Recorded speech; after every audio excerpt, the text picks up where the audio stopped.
Welcome back to Wash Talk, the Carwash Podcast. I'm your host, Rich DiPaolo, and joining me today, we welcome back in Mark Curtis, Chairman of the Board, and newcomer to Wash Talk, Dan Petrelle, CEO of Splash Express Car Wash. Welcome to Wash Talk, Mark and Dan. Thank you. Thanks for having us, Rich. Not a problem. Yeah, Splash has been on a tear in 2025. It seems like we're posting new openings and grand openings and news on a frequent basis this year from your chain. So congratulations on all the success, and perhaps the biggest, splash, no pun intended, of news coming out of your chain this year was in late April, if I'm not mistaken, and right around the car wash show. That big investment from AEA, which we'll discuss a little bit later, but also in that press release, Dan, after more than 2 decades as COO, you've stepped into the CEO role while Mark transitions to chairman. So what does this leadership shift mean for Splash, and how do you each envision your roles evolving now moving forward? Well, for me personally, it hasn't changed much, right?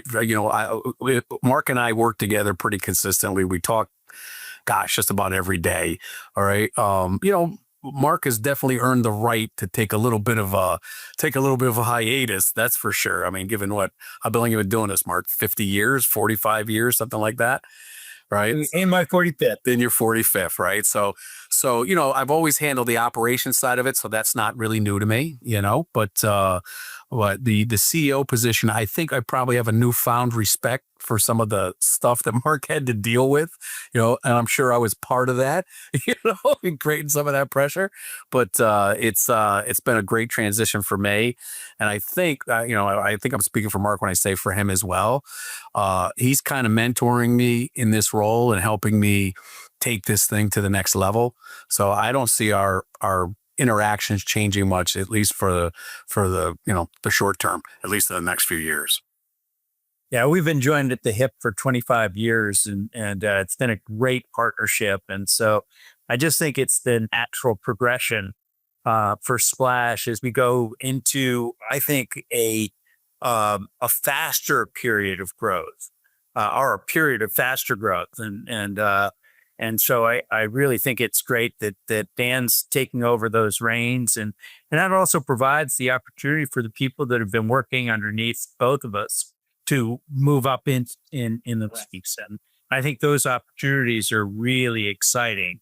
And I think it's part of the reason that we have so many great people working with us, because we're providing those opportunities because of our growth. Yeah, and as you may know, Rich, we do not have a lot of turnover. We typically hang on to our people for a very long time. And that's because our culture is such that, we try to enjoy ourselves as much as we can while we work. In the journalism business, Dan, that's called foreshadowing, because I do have a question later on about Splash being recognized as a top workplace. But, let's stick with that news from late April. What attracted you to AEA Investors? And with AEA now holding a majority stake, how will this new partnership influence Splash's strategy for growth and expansion? They're a great partner. What was exciting about them is not only are they a large firm, obviously, they've been in the industry with NCS, and they've had they had a very successful deal there, and they built a very strong team there, and obviously that company's doing great. They're I don't want to say they're car wash centric, but they're definitely employee centric. And the thing that was unique to me, because we've met a lot of PE groups, Mark and I have been in a lot of meetings, talked to a lot of different groups. We had gone to market a few years earlier and talked to a lot of groups. The thing that stuck out with me with AEA is they really want to be out of your way. They want to give you the tools you need to be super successful. And all you got to do is ask. If you have a question, you have something that you need, they obviously have the relationships and the partnerships where they can bring in people that can really help you. All right. They put their money where their mouth is. When you need something, if you need a study done or you need marketing help or they jump right in and get you that. But they also stay out of your way and let you run your business. So they might point you to something if there's an issue, but I thought they were, when you met their other CEOs of their other companies and some of the other, investments that they have, they're all very employee centric. They're all very, they're fun loving. They're just regular people, and sometimes I think when you get into these larger companies, you get away from that, and I think that was an important part of them fitting into our culture more so than us fitting into theirs. That sounds like a great partnership for sure. Now, in 2025, we've seen no shortage of expansion of Splash Express Car Wash, and a lot of that growth has taken place in the great state of New York here. So, you've recently expanded further into Long Island and other Northeast markets. What does this aggressive growth say about Splash's regional strategy, and how are you balancing new builds with any acquisitions out there? Well, we want to be the most recognizable brand in our markets. Period. End of sentence. So when we own it, we want to control it. So we want people to know Splash is the brand to wash your car. When they think car wash, they come to Splash. We've been able to do that for many, many years in our current markets. In the markets that we've expanded into, we're starting to grab a real foothold in those markets. We're seeing consistent growth in all of our stores across the board. We're not, we're thanks to Mark over the last, 30 years, 40 years really, but for me, 26, we've learned a lot about how to talk to our customer base, how to keep our employees engaged. We build it through the employees, not just through our marketing. We don't have a magic bullet. We go to work every day. We grind it out and we make sure that their customer experience, it meets what our expectations are in creating a good environment for our employees and our customers. And if we focus through the employees, we're going to be able to own those markets, and that's our goal. We do want to continue to do new builds. I'm sorry, Mark. Go ahead, Mark. No, I was just going to say, and I think you were leading into it, Dan, that we'll do both new builds and acquisitions, as is the opportunity in each and every market that we try to enter into. Absolutely. In some cases, new build is the only way to go. In other cases, we can make acquisitions and convert the existing location to a Splash. So we'll do whatever it takes to get into the markets we want to be into. As long as it continues to make sense for us to grow, Rich, we will continue to grow by any means necessary.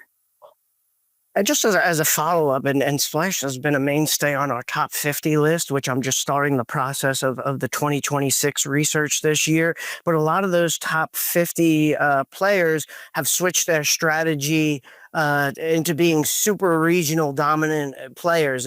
Is that what Splash is looking to do, or are there other markets that aren't your core markets that you'd be looking to get into? So we would go into any market, Rich, as long as we can get a foothold in the market. Okay. We don't want to buy two washes in a market. We'd want to buy a larger group in the market that has a preferred team. They have a team that knows what they're doing.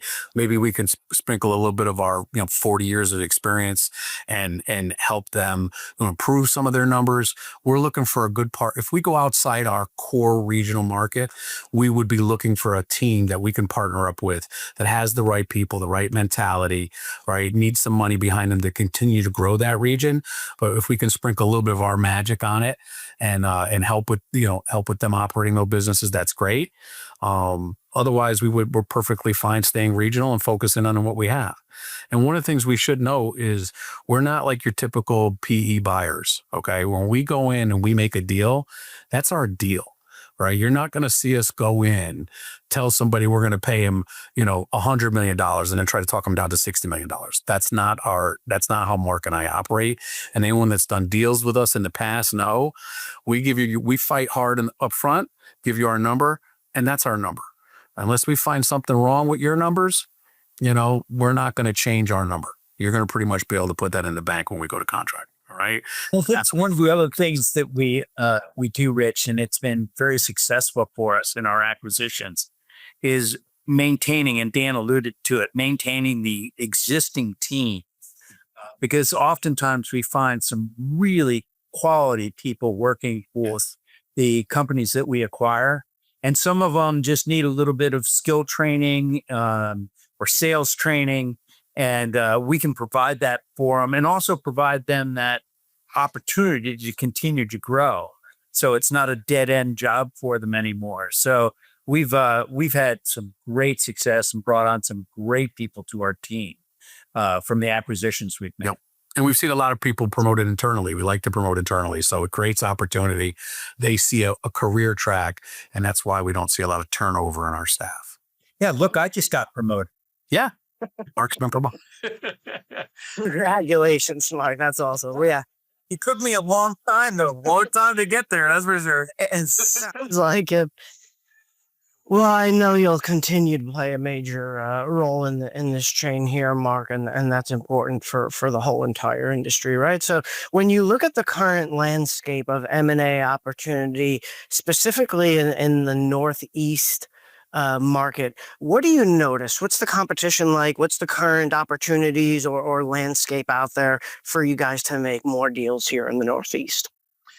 You know, for us to make more deals in the Northeast, the deals have to make sense, right? We can buy just about anything we want to buy, Rich, okay?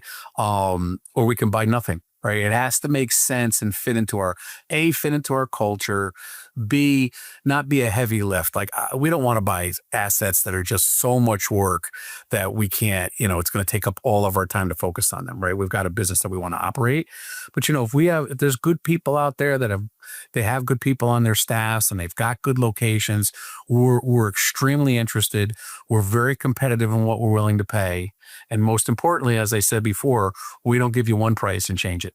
All right. So when we say this is what we're willing to pay, we're really willing to pay that. All right. So for us, it's just finding good, solid locations that we can add on here, and then as Mark would say, block and tackle to make sure that we run them correctly. So, what do they say? A rising tide lifts all boats.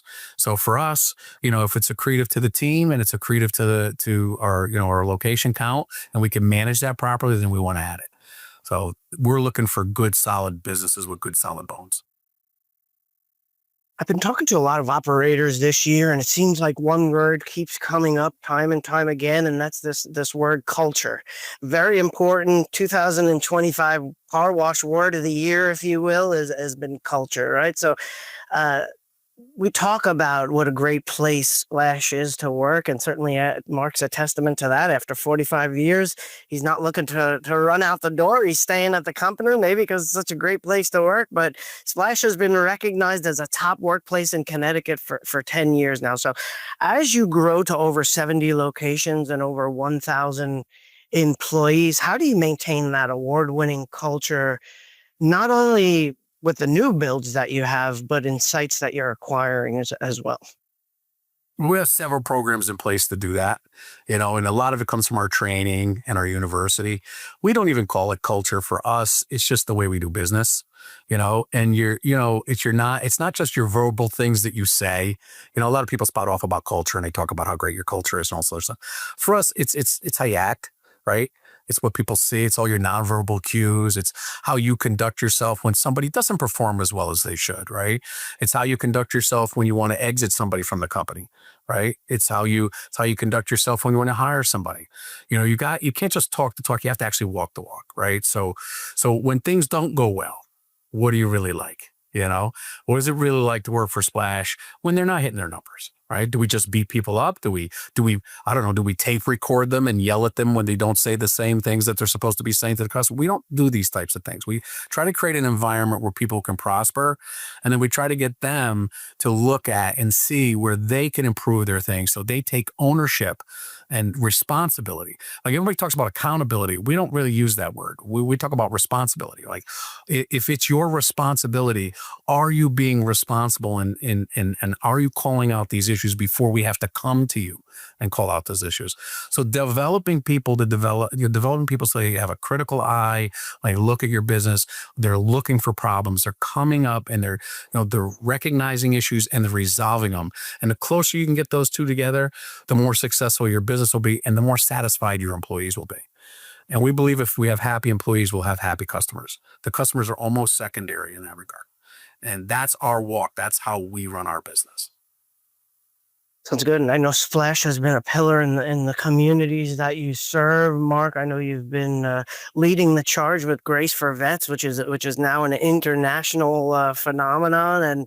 And what is it? Over 3 million vehicles washed since that program started. So certainly impressive. But in one of your recent news releases at your Fayetteville grand opening, Splash raised $8,500 for a clear path for veterans.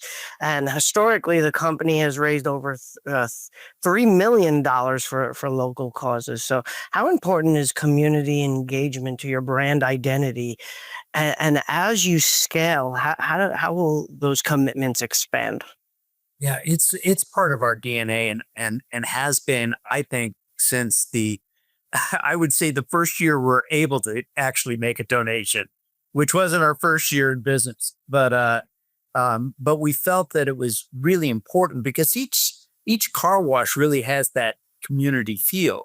So to be part of the community, you have to integrate yourself into it and be part of the fundraising activities that go on, whether it's a local sports team or it's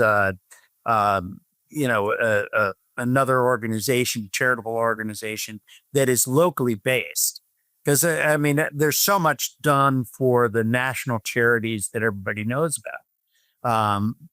But I think there's so many small groups. I think we deal with maybe 500 or 600 individual groups each year, Rich, that we contribute to. And it may be a car wash for a raffle or a detail or something along that lines or something grander, or we do the fundraisers as part of our grand openings now. But that's our DNA. So every new location is going to follow that same thing. And I see a lot of people around the country doing the same thing. I think car wash as an industry is perhaps one of the most philanthropic that of any industry I have ever seen.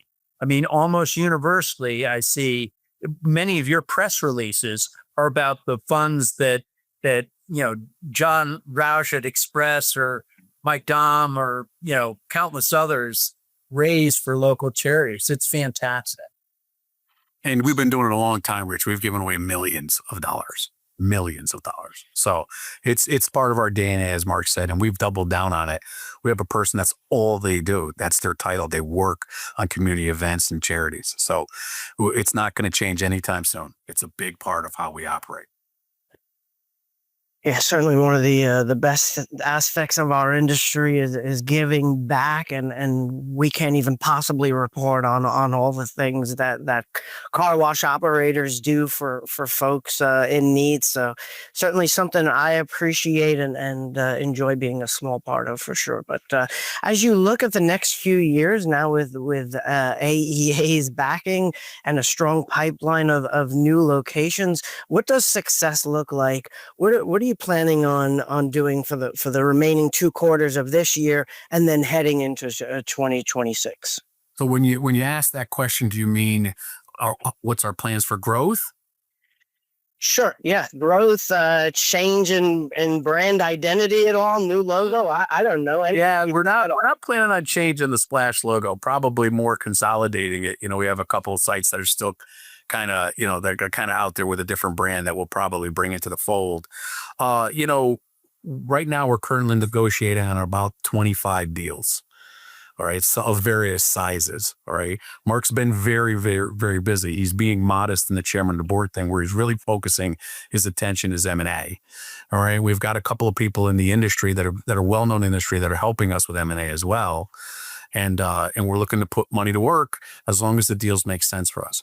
We're going to be picky, right? So we're not going to take everything we talk to, all right? But the deals that we make, they're going to be good deals for us, and they're going to be good deals for our either our future partners or people who just want to sell their locations.